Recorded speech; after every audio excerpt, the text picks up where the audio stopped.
All right, good morning everybody. It is June 1st for our Garden in Every Season tour. Hang out for a moment, see if anybody joins us, give you all a look about what's going on around here. I am here at the Botanical Garden entrance. I think that's a vireo, or like 5 minutes ago I got yelled at by a red squirrel, which was very fitting. It is a beautiful day out here. We've had a couple of days of sunshine after a lot of rain, so everybody is out soaking it up. We also took advantage of the clear skies to plant some more in our demonstration garden. So here's a sneak peek of what that's going to look like for those of you who are joining us. It is warm, definitely t-shirt weather, and enjoy the sun for a few more days before it looks like the rain's probably gonna come back and join us again.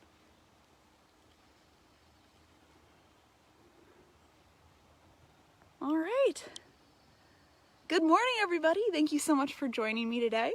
It is 11:31 on June 1st, and this is our Garden in Every Season tour designed to highlight things that are new and changing in our botanical garden. For those of you who may not be familiar, we are Highlands Biological Station.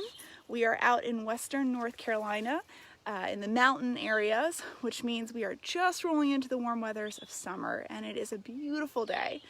We are changing our live streaming schedule for June. More details at the end of the live stream, but essentially this tour is designed to feature what's new in the garden, and we've started to slow down. Nature is not playing by my let's showcase something new every week timetable, so we're gonna let the garden dictate when we are doing tours. I'm gonna keep an eye on a couple of spots that we haven't featured yet, and then hopefully about a week ahead of time we'll push out an announcement saying, hey, tune in at this day and this time to see this portion of the garden. So you guys might actually know what we're gonna look at next week, or on that week rather. We're gonna head into the garden now, but feel free if you have any questions or comments to drop them in the chat. If I don't know the answer, I will find it out, and we are gonna get underway.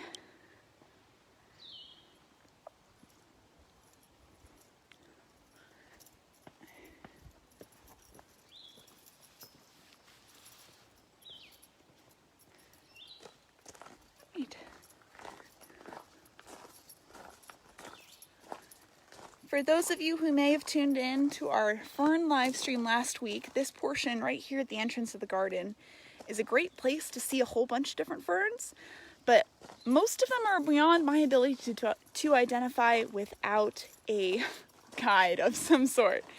So it's definitely a good way to learn more.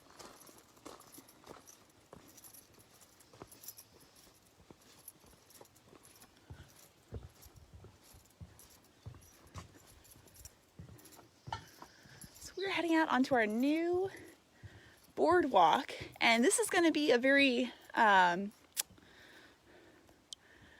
tour that doesn't go far in distance but does cover a number of different plants. This section of our boardwalk covers a really nice wetland area alongside Lindenwood Lake, and sorry, there's a chipping sparrow over there. Right now it is chock-a-block full of things to talk about. And one of the cool things about thinking every week about what's been changing is I've noticed things that I wouldn't have otherwise. And the first thing that I noticed that was blooming that we're going to talk about today is right in front of me. So it is this tree right here. You may or may not be able to ID trees on site, which is totally fine. If you do, feel free to shout it out in the comments. But I'll tell you, when I look at this tree, the first thing that stands out to me is that bark. And it is not a trick of a light. It really does look that rich and gold. And you might be able to see the striations. It's peeling horizontally side to side. You can see in the cracks there how it's starting to come off. And it is paper thin. That yellow bark is the biggest giveaway for me, along with the fact that we're finding it here where its root system can be nice and wet. And if you would like a close-up of the leaves, here's what they look like. Anybody know this particular tree? it's not one that I think of when I think of things blooming, which is why I'm kind of excited to talk about it. If you were here, or if you have one of these, you can actually scratch the new growth just a little bit, and you'll get a actually really nice wintergreen scent. This plant was actually processed to make wintergreen oil before we found artificial ways to do that. This is yellow birch, which gets its name from that very characteristic yellow bark. Fortunately, some plants are easy to name like that. And if you've never thought about how it flowers, that's fine, because I hadn't really. But this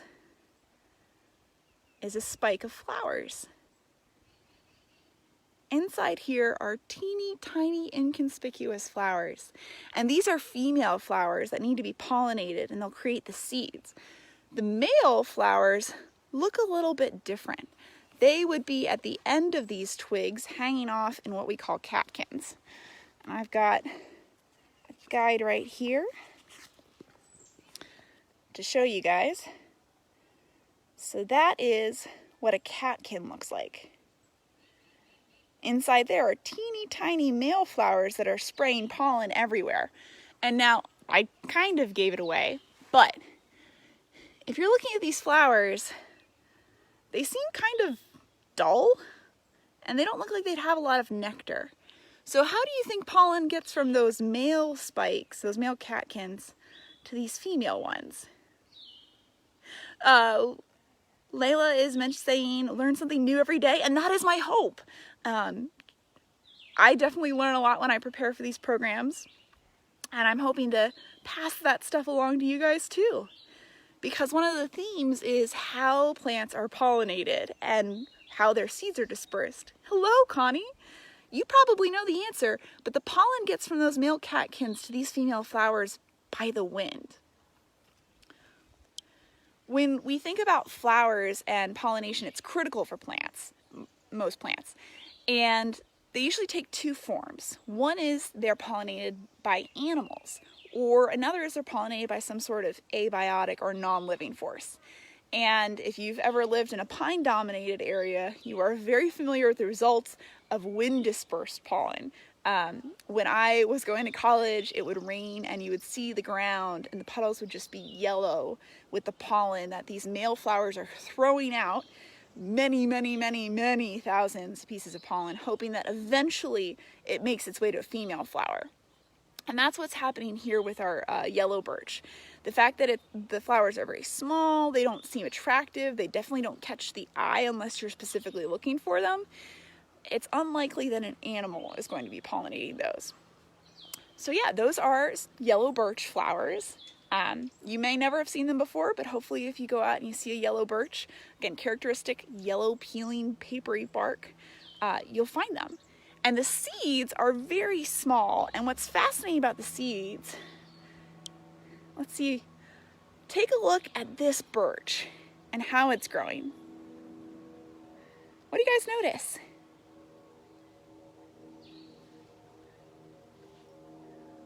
We're going to backtrack and go take a look at another one that's got a little dark-eyed junco hopping around its base. So this is another yellow birch. And they have something in common about where they're growing.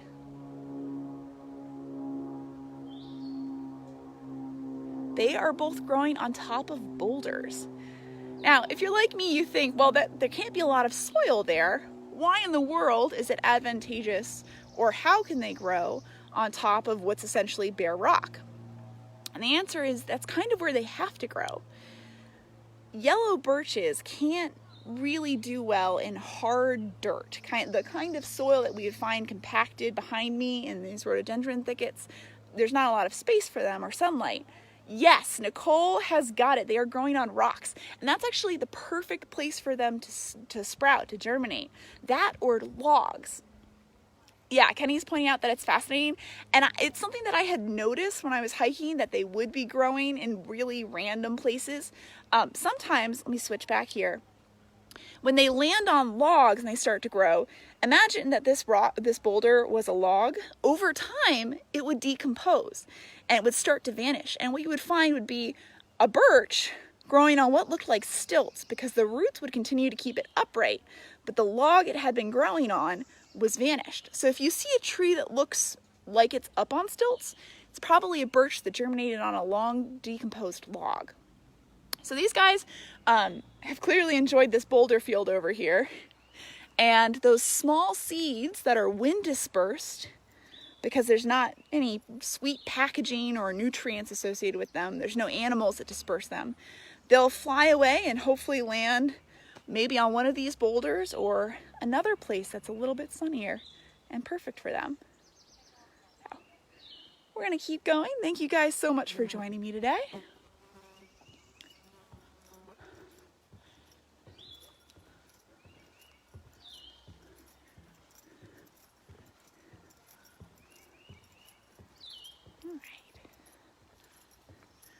Our next plant, like I said, this is going to be a short but chock-a-block full live stream, is right here. It's this one with these beautiful showy flowers. I've got a fly landed on my hand. Hello, friend. No, I don't have any food for you. You'll come up later in our tour. What do you guys think this plant is? What do you notice about it? For me, these showy white flowers, I'm going to step off the boardwalk here, these are very characteristic. But so is the way that they're attached to this cane, this stem that droops. Here at the end, these 3 little leaflets. When it's growing and young, you might think leaves of 3, let it be, poison ivy. That's always my go-to. But as it matures, you'll find that the leaves actually divide further until they have 5 little leaflets on one leaf. What do you guys think this is? Kenny is asking about whether the root systems for the yellow birch go deep once they are in soil. That is a really great question. I will need to ask one of our naturalists that. Based on what I was seeing with the other, with the 2 example yellow birches, it looked like they were pretty shallow, but they are growing in a very wet area. So it may be that to brace themselves, they're growing out horizontally, because going deep into wet soil would be less stable, or they could just be weird. So let me find out and see if I can get a good answer for you. This fly is continuing to say hello. Hi, friend. This plant right here, this is Blackberry, and maybe what'll give it away for you is on these stems we have these great big old thorns. And you will become intimately familiar with them if you're hiking and you don't notice that you're walking into a blackberry bush or thicket. But I like to remember where they are because they do indeed produce blackberries. One thing about their leaves is, let's see if I can do this one-handed. I'm not going to be able to. This is what we call palmate. If you notice all of the leaflets joined together at the center, it's kind of like a palm. All of your fingers joined together at the center here. So that palmate shape is pretty characteristic for blackberries. And compare these flowers to the yellow birch. What do you notice? I notice they're quite large. They're very showy. There are a lot of them, but probably not as many as the yellow birch has, because those are very compact. And if you were here, or if you have a blackberry, I invite you to smell them. They do smell quite sweet. How do you think these guys get pollinated? How does pollen get from one flower to another? These are both male and female flowers, so we have male parts and female parts together. But pollen still has to go from one flower to another, preferably on a different plant. That really showy, sweet, extravagant setup for a flower tells me that this is pollinated, and Nicole's got it. These are pollinated by animals. The plant is pumping a lot of energy into a very visual display, and also a very good sensory display with the smell, and probably taste too once you get down to the nectar. And it's basically yelling, hey, over here, come here. So it's inviting pollinators, animals, to notice the flowers, land, take a sweet treat, and go to another. Donna is pointing out the native bees. Yes, bees are a big pollinator, bumblebees especially. I'm kind of hoping as we go, I'll spot one of our great big old bumblebees actually feeding at a flower, and then I'll be able to show you guys. Right now it's just me and my horsefly friend. But the plant is really putting a lot of resources in because it needs animals to transfer pollen from one plant to another. And so after that takes place and the plant is fertilized, the female flowers are fertilized, female parts are fertilized, excuse me, it's going to ripen into a fruit. And it's going to start out and it's going to look really inconspicuous. Do you guys know what color blackberries start out as? I learned this not from going to the grocery store and getting blackberries. That's how I learned what blackberries tasted like. But in New York, we had blackberries everywhere. And so I would find where the blackberry thickets were and I would watch them. And if you watch, you'll notice that the blackberries start out and they're very small and hard and green. And then they change color and become this purple, like this, yes, Nicole's got it green. Sorry, not purple. They start out green. Then they turn and they become this red color, and red blackberries are still not ripe. It's not until you get to the point where they are that deep black color and they've gone from these hard little fruits to these big, sweet, juicy fruits that they are ready for us to eat. So if you have blackberry thickets out where you are, enjoy when they come into season if you can be the animals to them. But as with any kind of wild foraging, always make sure you know what it is you're eating. Priscilla is offering heart eyes, so I'm assuming that you have some blackberries that you enjoy. I've found that there's nothing better than sun-warm, fresh blackberries. We won't be eating the ones here at the Botanical Garden, but they are here for you guys to watch if you're able to come by and see them progress. We're going to keep going.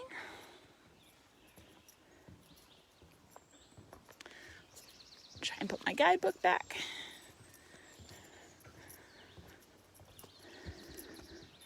Out here at Lindenwood Lake right now, I can hear some green frogs calling. I don't know if the phone is picking them up. They have this kind of dum, dum sound. And I've also heard bullfrogs calling on the other side of the lake over that way. And they have this dum, dum noise. And if you're laughing, that's fine. I'm terrible at imitating animal sounds. I embrace this. Oh, sweet. Okay, got a bee over here. Of course, he's out of sight. Let's see. Can I zoom in on him and him only? So he's right. You can just see him. I'm trying to keep him in the middle of the screen. There's one of our native bumblebees flying around and pollinating the plants, which helps them and getting a whole bunch of pollen and nectar himself, or herself rather. Oh, there's another one. You could almost think that I staged this. We also have some smaller bees too that are flying around here. All right. And there's one plant that's growing here that isn't quite ripe, but I wanted to point it out because it does that same color changing fruit trick. This plant right here, right? I trained them. I knew what was going to happen and I set them up to do it. And in just a few weeks, they'll be here visiting this plant too, which is growing on these long woody stems. As you can see down here, they connect the base, and there are quite a few other stems from the same plant here. Anybody know this plant? This is another plant like our blackberries and birches that like to have their feet wet. When I look at it, I notice these leaves. This is one leaf. And it's not palmy the way the blackberries were, where all of the leaflets join together. They're actually paired, almost like a frond, like the ferns we were talking about last week. So this is called pinnately compound. Pinna on a fern, pinnate compound here, fern-like almost. Donna is saying elderberry, and she's correct. So these pinnate leaves that usually come in 7 leaflets, these tall woody stems, and I'm sorry, it's a little dark back here, but if you were able to feel this, you'd feel it's really bumpy. It's like a silvery gray. It's very bumpy. And soon, these clusters of leaves, flowers, will bloom into small white flowers. This is elderberry, and I have flowers for you guys. So, just picture, and a little bit longer, they're going to look like these flowers. Similar to blackberries, if you are interested in foraging and yummy, delicious berries, you'll want to pay attention to where the elderberries are. They will flower. Some people I've heard make elderflower champagne out of them. I've never tried that personally, but if you have and it's good, shout out in the comments. I became familiar with these again in New York, where I was foraging for the berries, which are edible, but only when they're ripe. So we've got these small white flowers. Sorry, I'm noticing there's a lot of glare. We'll just run with it. They have these small white flowers that are not necessarily inconspicuous. They are big bundles. So how do you think these plants are pollinated? They have not a really noticeable scent that I've noticed. Compared to our birch, which were very small green flowers that were wind pollinated, and our blackberries, which had great big old flowers with a sweet smell, that white cue, the fact that it's a display, tells me that they're probably pollinated, in fact are pollinated, by animals. So bees and flies will pollinate our elderberries, and once they're pollinated, they'll start to grow these itty bitty little berries, these little fruits. Now we'll start off, I'm going to give you guys a quiz. What color do you think they start off as? They're pollinated by animals, and they grow actual berries, which to me says that they're probably fleshy and sweet. So they're probably animal dispersed, like our blackberries. I have a very distressed bird flying around in the shrub next to me. Hi, friend. All right, seems to be better. The berries start off green, and then as they ripen, I'll show you guys too. Let me switch back here. I need like 4 more hands.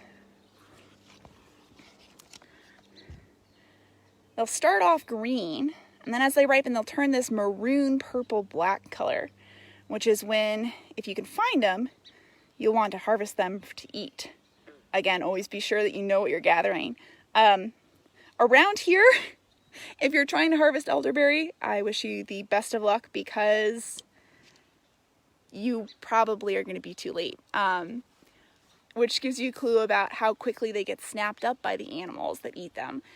Birds especially, I found, are really good at picking an elderberry bush clean before I think it's ready to be ripe. But that ties into why they change color. So our yellow birch doesn't need to change color anything with the seeds, because they're just going to be dispersed by the wind. But our blackberries and our elderberries start off green and then eventually become a really prominent dark color against the green foliage. Why is that? What's the point of that? Why don't they just start off black to begin with if they're going to be black anyway? This is a lesson I've learned by picking things before they are appropriately ripe. That color change is a really good cue to humans, but also to other animals, that the fruit is ready to eat.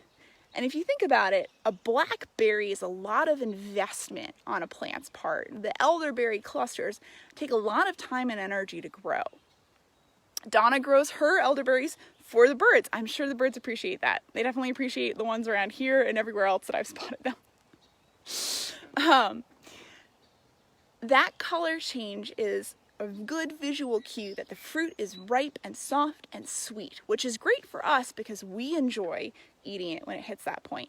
But it's also good for the plant, because if we were to eat hard, tart, gnarly little blackberries or potentially poisonous elderberries that are unripe.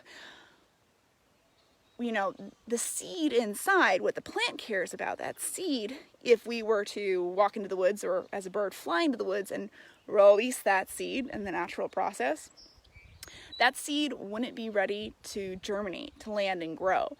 But when the fruit is ready, that's a good sign that the seed inside is ready. So the plant only wants us to eat the fruits when the seed is ready to go.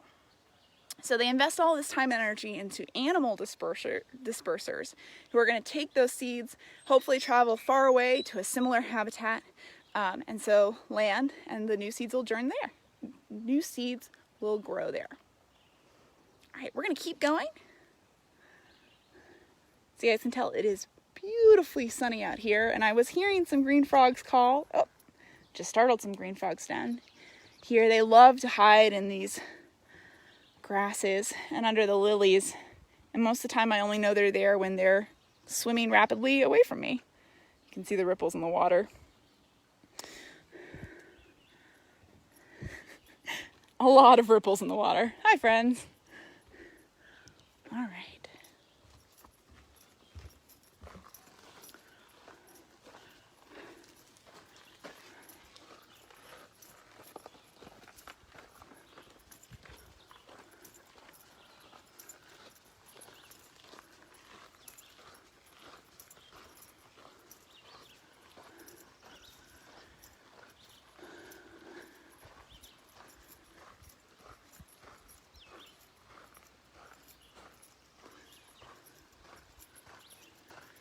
So we are actually passing now the next shrub that I want to talk about. Ours are still lagging behind others in the area, but boy howdy are they gorgeous. Anybody know what plant has these flowers? For those of you who may not be familiar with it, these pink bundles of flowers are pretty iconic. They grow on these really twisting stems. They're pretty woody and they can get quite large. And the leaves, these are fairly new, so they're still a little green, but the mature leaves are very leathery, which tells me that it's an evergreen plant. That leathery adaptation is designed to keep it safe. The leaves whole. And they grow in this characteristic whirling pattern where the leaves all circle around the stem instead of growing on either side or in pairs. Kenny is suggesting an azalea. It is in the same genus as azaleas, but this is green all year round, and it started to bloom after most of our native azaleas have finished. This is mountain laurel. Yes! Leela has it.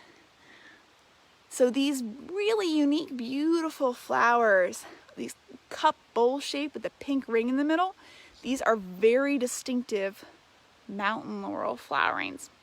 Usually with azaleas, what you'll see is it's not like a hibiscus, but like a rhododendron or azalea. It's this beautiful sweeping, opening flower. And mountain laurels are kind of like, here I am. A whole bunch of me in a very tight cluster. And they're really cool. Okay, so we're seeing showy flowers. I haven't noticed that they have much of a scent, but that might just be my nose. But really showy flowers. So how do we think pollen gets from one flower to another? Or ideally from one plant to another? Compared to our blackberries and our elderberries versus our small and conspicuous birch flowers.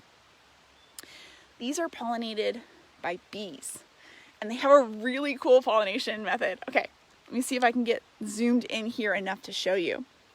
So, let's use this flower. If you look, what you'll notice is that there's one structure in the middle. This is the female part of the flower that needs to be pollinated. And tucked around in a ring around the entire flower are the male portions of the flower, or the stamens. And those have the pollen. And you'll notice right now they're actually sticking up. which seems ideal because that means if a bee lands, they'll brush against them. But a flower, before a bee lands, most of these stamens are actually tucked into these tiny little pouches. Sorry, this is up close and personal work. Tucked into these tiny little prong-like pouches on the side of the flower. So those stamens are actually bent and tucked away from the center. That seems pretty counterintuitive. If you have pollen and you want to get it onto the bee, what good is having the pollen tucked into a pouch on the side of the flower where it can't actually touch the bee? I could see how that might keep pollen from being needlessly lost through wind or rain, but we need to get the pollen onto the bee. So what actually happens, and it's like a little spring trap. The stamens are tucked into the side, and when the bee lands, it releases the pressure. So the stamens actually bounce out and hit the bee on the back or the sides or the belly. Think of it like, let me see if I can switch. Nope, that is the wrong switch that I wanted to do. Switch hands is what I meant to do. Think of it as the stamens being tucked like this into the side of the flower. When the pressure changes on my elbow, the pollen, which is on my fingertips, is released from that pouch. It slips out of that pouch and bam, whaps the bee. Doesn't hurt them. The bees are way too big for that to be an issue. But it is a good way of making sure that your pollen is only released when there's a pollinator present, because you actually have to have that weight change the tension on the stamens. And then you just keep your fingers crossed and hope that that bee is going to another mountain laurel flower and then pollinating the female part that it brushes up against. So this kind of mechanism was described by a German botanist who called it irritability. The idea that you're actually thwapping a pollinator for coming into your flower just tickles me to no end. So these guys are really cool. Alas, no bees are conveniently making themselves present for me to show you that in action. But you stake out one of these long enough, maybe you'll see it happen. We got really showy animal pollinated flowers, and then they'll turn into these brown pods with the small seeds inside. Nothing fleshy, nothing sweet, nothing delicious. So how do we think those seeds are dispersed? There's no enticement for an animal to come chomp on something hard or dry, unless the seeds were really nutritious, which they're not. Those brown pods are actually going to disperse the seeds by the wind. So we kind of have a crossover here between an animal pollinated flower but a wind dispersed seed, which is really cool. And I never thought too much about how their seeds were dispersed before, so I'm learning something every day. Priscilla is leading us. Thank you so much. I appreciate you joining us and hope you have a wonderful day. It's great to have you along for the ride, and hopefully you guys are learning a little something along the way, in addition to getting to see our absolutely gorgeous botanical garden.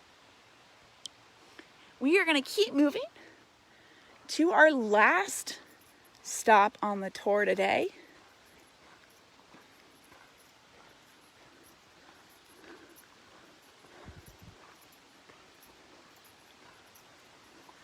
For those of you who may never have been this way, this is a beautiful little lookout spot on Lindenwood Lake. It's one of my favorite views. Yep, that was a green frog just across in the rushes. So sometimes just stopping to take it all in. Best part of my job. Oh, Kenny is learning. I'm glad to hear that. Thank you so much. One fun fact of coming out here to this particular spot is you might be able to see in the water, we have some of our local fish who fortunately we don't fish for at all. So they get to live out their lives happy as clams. And occasionally, especially when things warm up, we'll get our resident snapping turtles. They'll crawl up here because they've learned that occasionally people mean food. Please don't feed our snapping turtles. They have plenty of food, I promise. They're also ancient and huge. So if you see one, let me know, because it's always a really cool sight to see these huge foot-wide snapping turtles crawling up and looking at us. And it's a really great experience for the kids too. All right, we're gonna come over here and talk about our last tree. But I do want to point out all this mountain laurel. It does typically bloom around Memorial Day or the end of July, along with 2 less common species of rhododendron. But in another month, when we're doing our next garden tour, or our monthly garden tour, these far banks where all the rhododendron is, that's great rhododendron, and that will be absolutely bursting with color. So just hang on with me. Check in next month. We should have some spectacular color. This is not a tree that likes to have its feet wet, really. But it was such a good opportunity to show you guys one more tree that's flowering that I couldn't pass it up. Anybody know what this one is? For me, similar to the bark of the yellow birch, this one has a dead giveaway, and it's these incredibly unique leaves. Oh, hello. There are 2 spiders tucked into the edge of that leaf with little webs. Cool, I'll use another one. These incredibly characteristic leaves. This, to me, I remember it as a cat face. So I've got whiskers on the side and then 2 ears at the top. So this is the cat face leaf. Sometimes it has additional whiskers down here, so it'll look a little bit more lumpy. This is yes, Christine has it and Kenny has it. This is a poplar. It has a bunch of different names. You can call it a tulip tree, you can call it a yellow poplar. Most folks around here call it a tulip poplar, kind of mixing the two. And how do you think it got its name? You could argue that the leaves look kind of like tulips, but they really don't. So what else about a tree could look like a tulip? Yep, Donna has it as well, Tulip Poplar. These have really beautiful flowers, but most of the time when they're flowering, this tree grows really tall, so I'm metaphorically pointing up way high. Most of the time the flowers are up so high and usually shaded by leaves below them, or obstructed by leaves below them, that we don't see them. However, if it rains a lot, which conveniently it's done, they fall down. This is a tulip poplar flower. Now we need to use a little bit of our imagination. These beautiful green and orange petals would completely surround the center of the flower. And so you can imagine, with petals all the way around, it might look like a tulip. And in fact, I have one that has not unfurled yet. So if you were to take away these outside leaves and petals and look inside, these ones are to guard, but you can see where that orange coloring would be. So the tulip poplars, really showy flowers. How do you think that they're pollinated? Actually by bees is what I was able to find. So you've got a really big flower high up in the canopy, and somehow bees figure out that they're up there. But the actual fruit, or rather the seeds, will not be showy and fleshy in the way that, say, one of our magnolias would be. The actual fruit will look essentially just like this center part. I've got a picture in my book. This is why guides are beautiful things. That is what holds the tulip poplar seeds. It's not bright, it's not showy, it's not fleshy. Has no incentive for most folks to come over and find it to disperse the seeds. So this is dispersed by wind, which is kind of cool. So tulip poplars. I feel like I had one more thing that I wanted to say about them. I'm gonna cheat and look at my notes real fast. But yeah, I wanted to point them out because they are down by, oh yes, okay. Tulip poplars are also really cool because there are only 2 species remaining. One is here in North America, it's this guy right here, and one of them is in China, which is a common thing with plants that we have here in the Appalachians, is that they have sister species that grow usually in Japan or China. And if you want to see a really honkin' big tulip poplar, I mean, like, they grow pretty tall. This one was left over from logging that was done decades ago. It was saved by a man named Bob Paget. So if you're here in Highlands or nearby and you want to see an enormous tulip poplar, check out the Paget poplar. It's literally just down the road from the Nature Center on Horse Cove Road, or around Horse Cove Road on Rich Gap Road. And it's a very short hike in. Really spectacular specimen that shows you how big these trees can really get. Also fun to take a trip to. So that is the extent of the trees and shrubs that are blooming that I wanted to feature in today's tour. Thank you guys so much for joining me. State Tree of Tennessee, very appropriate. We are very close to Tennessee. We are, as I mentioned at the top of the stream, changing our live streaming schedule. I have a few spots in... Hey, okay, hopefully I'm back. It told me my signal glitched. Sorry. I have a few spots in the garden that I'm waiting to do tours on because they're just not cooperating with my once a week timetable. So we are going to let the garden dictate when we hold live streams. We're going to give you guys a heads up in eBlast and on our Facebook page and other social media when we are planning to hold another live stream. But this week we have a bunch of cool things going on. Today at 5:30 we're going to be uploading our virtual yoga in the garden tour led by Rachel Kenbeck with the Yoga Highlands. Okay, hold on. I'm gonna keep talking, but I want you to see. Look at him! Hi, friend! So these are one of our resident snapping turtles. I am so glad that he came out to say hi. I'm gonna keep talking. He's going to harass the fish.